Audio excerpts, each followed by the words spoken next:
Nesta quarta-feira, a crise política atingiu o ponto mais alto.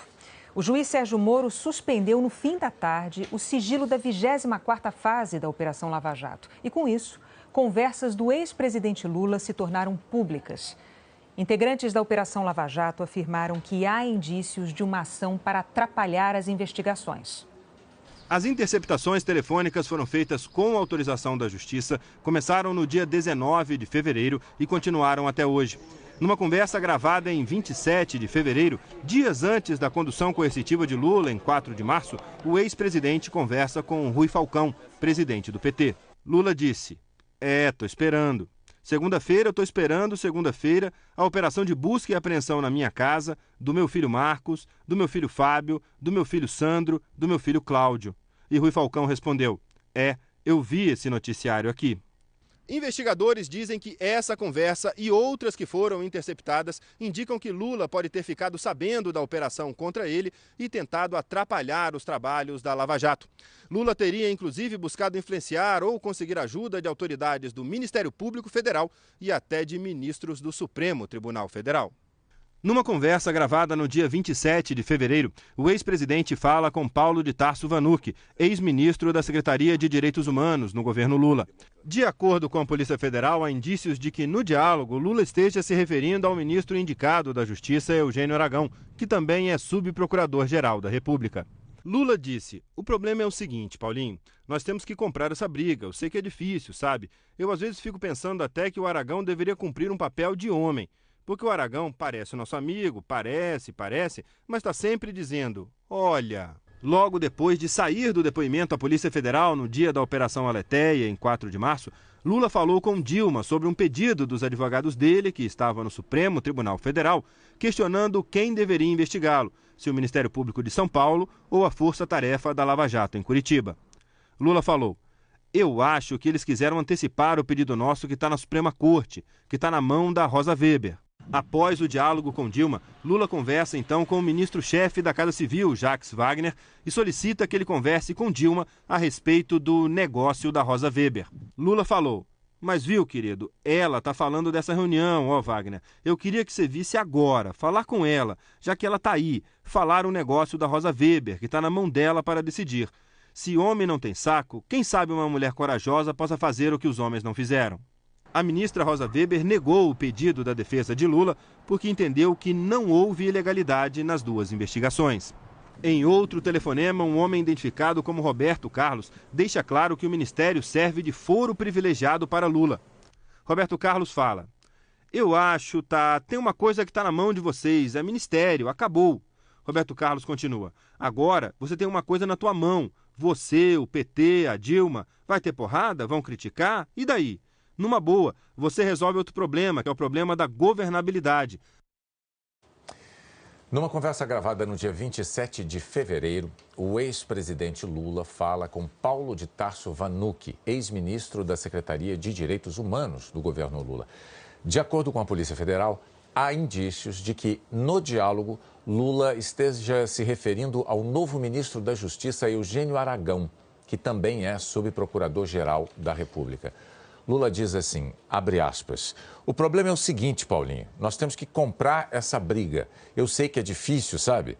Eu, às vezes, fico pensando até que o Aragão deveria cumprir um papel de homem naquela... E o presidente diz um palavrão, porque o Aragão parece nosso amigo. Parece, mas está sempre dizendo, olha... Fecha aspas. Na introdução da degravação de uma conversa entre Lula e o advogado Luiz Carlos Sigmaringa Seixas, ocorrida no dia 7 de março, os investigadores dizem que, nesse trecho, Lula diz que o PGR recusou 4 pedidos de investigação do Aécio Neves e aceitou o único pedido de investigação da Lils. Ele fala que essa é a gratidão do PGR por ter sido nomeado procurador. Sigmaringa diz que vai fazer uma petição formal e jogar para a imprensa para constranger o PGR.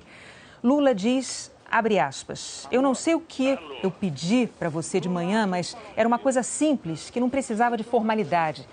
Sigmaringa Seixas pergunta, não, mas simples. Ele vai dizer não, ele não vai receber. Eu conversei com gente só.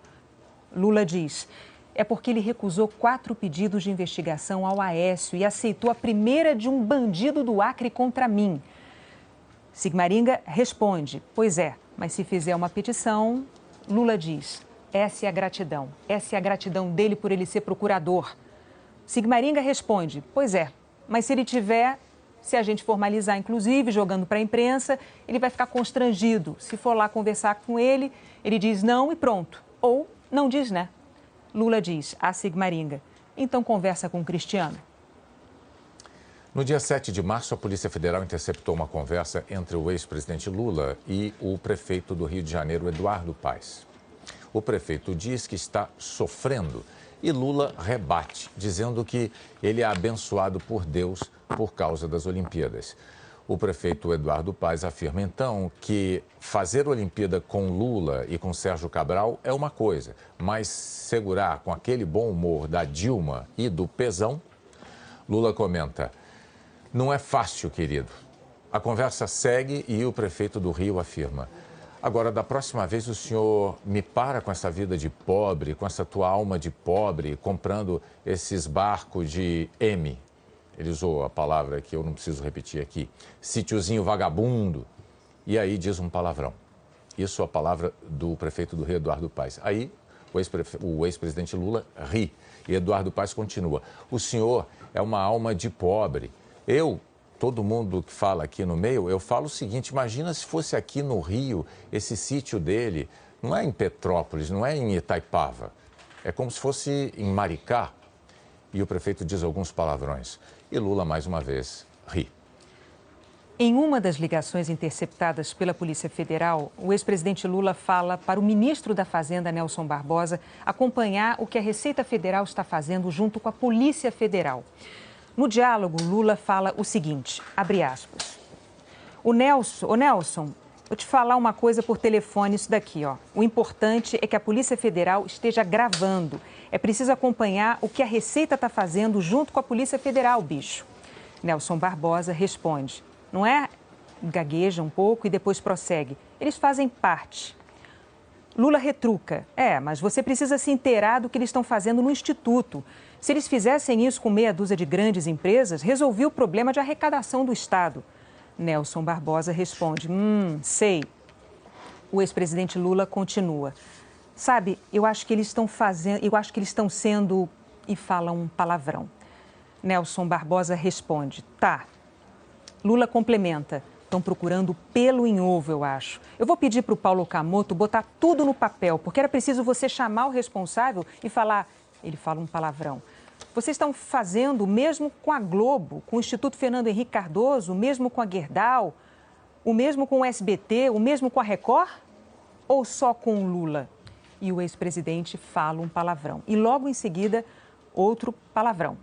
E Nelson Barbosa responde, tá, pede para o Paulo colocar.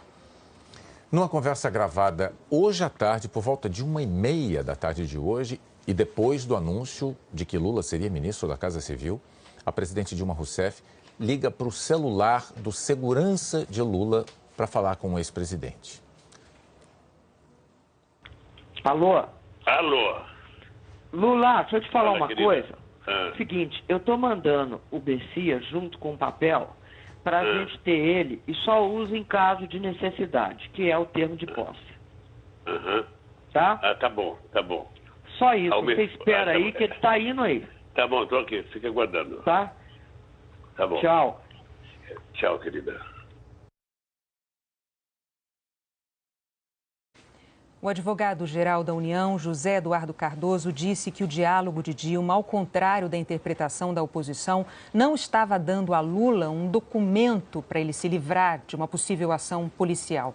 Segundo o ministro, a presidente estava enviando a Lula o documento chamado termo de posse para ele assinar. Isso porque Lula, de acordo com Cardoso, estava com problemas para comparecer à cerimônia de posse marcada para amanhã.